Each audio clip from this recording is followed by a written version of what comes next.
எங்கள் வீட்டில் நாங்கள் ப்ரிப்பேர் பண்ணுறதான பூண்டு ரசம் அல்லது கார்லிக் ரசம்.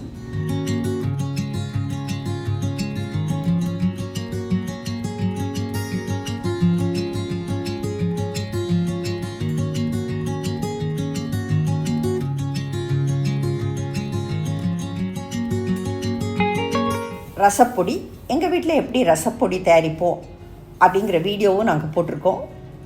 பார்க்கலன்னா போய் பாருங்கள்.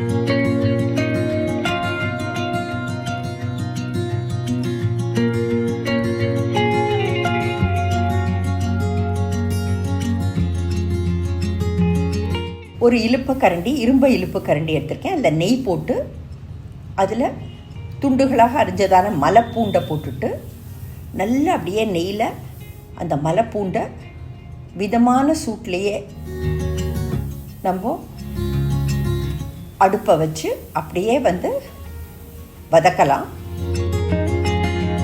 ஸோ மிதமான சூட்டில் இப்போ நம்ம பூண்டு பற்களை வதக்கியாச்சு. கொதிச்சுட்ருக்கிறதான ரசத்தில் அதை போட்டு மேலும் அது கொதிக்க விடலாம். அது கொதிச்சுட்டே இருக்கச்சே அதே இழுப்பக்கரண்டிலேயே இன்னும் கொஞ்சம் நெய் போடலாம்.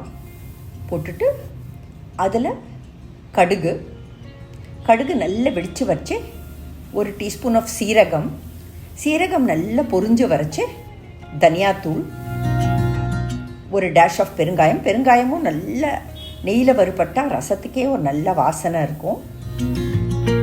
அப்படியே இந்த இழுப்பு கரண்டியில் இதை தாளிச்சிட்டு இதை அப்படியே அந்த ரசத்தில் போடலாம்.